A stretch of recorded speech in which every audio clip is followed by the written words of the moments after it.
বললাম সেটা 1 মাসের মধ্যে করব। আর এটা হচ্ছে আমাদের যে স্থায়ী প্রসিকিউশন সার্ভিস। একটু আগে আমাকে সরওয়ার বলছিল বাংলাদেশে এমন একটা সিস্টেম, আপনি দলবাজ না হলে অ্যাটর্নি জেনারেল অফিস হোক আর পাবলিক প্রসিকিউশন সার্ভিসে হোক, সেখানে আইনজীবী হিসেবে নিয়োগ পাওয়ার সুযোগ খুবই কম। তো আমরা এটা চাই, এটার সলিউশনটা হচ্ছে স্থায়ী প্রসিকিউশন সার্ভিস। এটা নিয়েও আমাদের এই দেশে বহু বছরের ঐক্যমত আছে। এটা করার চেষ্টাও করা হয়েছিল 111 আমলে, পরে এসে আওয়ামী লীগ গভর্নমেন্ট এই প্রচেষ্টাটা বাদ দিয়ে দিয়েছে। এটা করব, এটা হয়তো 6 মাস লাগবে।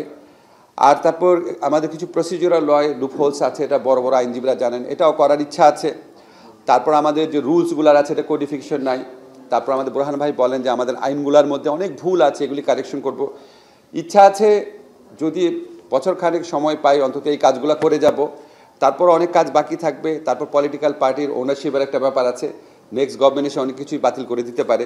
বাট আমার মনে হয় আমাদের ঐক্যমতটা যত সুশক্ত থাকবে, নেক্সট পলিটিক্যাল গভর্নমেন্টের পক্ষে ওটা বাতিল করাটা তত কঠিন হবে, তত অসম্ভব হবে। আর একটা কথা বলে শেষ করি, আমরা কিন্তু সংস্কার নিয়ে বহু কাজ করি। আমাদের একটা কথা বলে না যে রিইনভেন্টিং দ্য হুইল, একটা কাজ বারবার করি, বারবার বলি। আমার মনে হয় কি আমরা একটু অ্যাপ্রোচটা চেঞ্জ করতে পারি, আমরা কি একটা ট্র্যাক রেকর্ড করতে পারি, এই বিষয়টা নিয়ে এত বছর যাবত কথা হচ্ছে, এরপরে এই উদ্যোগ নেওয়া হয়েছে, এরপরে এই উদ্যোগ নেওয়া হচ্ছে, এটা করা দরকার, এত মাসের মধ্যে করা দরকার, এইভাবে করা দরকার।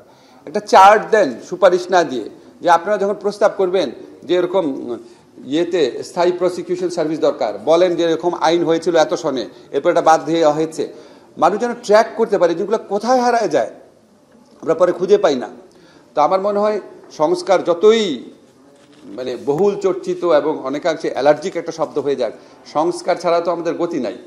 ঠিক আছে, সংস্কার নিয়ে জিল্লু যেটা বলেছে বহু কাজ হয়েছে, একমাত্র জাতীয় সংস্কার পার্টি গঠন ছাড়া বাকি সংস্কার ক্ষেত্রে সমস্ত কাজই হয়ে গেছে।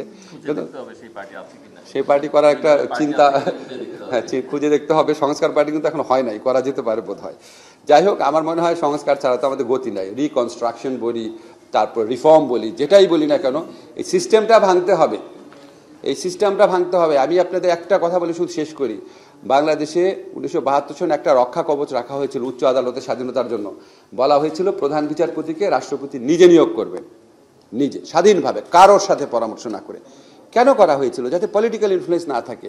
তো আমি যতবার কনস্টিটিউশনাল ল ক্লাস নিতাম, আমি আমার স্টুডেন্টকে জিজ্ঞেস করতাম, তোমরা কি কেউ বিশ্বাস করো রাষ্ট্রপতি স্বাধীনভাবে প্রধান বিচারপতিকে নিয়োগ দেয় নাকি প্রধানমন্ত্রীর কথা অনুযায়ী দেয়?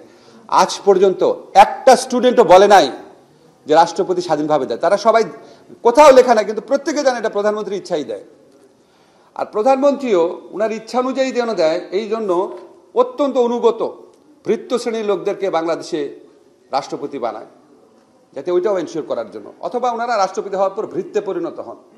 তো এটাকে আমাদেরকে অ্যাড্রেস করতে হবে।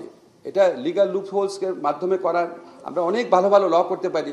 আমি আরেকটা উদাহরণ দিই যে আমরা একবার ডক্টর কামাল হোসেন স্যারের সাথে মালদ্বীপে গিয়েছিলাম। মালদ্বীপের কনস্টিটিউশন দেখি পৃথিবীর শ্রেষ্ঠ কনস্টিটিউশন, পৃথিবীর সবই আছে ওর মধ্যে, কিন্তু ফাংশন করে নাই। তো আপনি যত ভালো আইন, যত ভালো সংবিধানই বানান না কেন, যদি প্রতিষ্ঠান গড়ে তোলা না যায়, আমাদের যদি সংস্কার মানসিকতায় যদি পরিবর্তন না আসে, তাহলে এগুলি সাস্টেইন করা কঠিন হয়। এই আলোচনাগুলো সেই মানসিকতা গড়ে তোলার জন্য অনেক বড় ভূমিকা রাখবে, এই আশাবাদ ব্যক্ত করছি। আমি আর 10 মিনিট থাকবো, আপনাদের বক্তব্য শুনবো। ধন্যবাদ।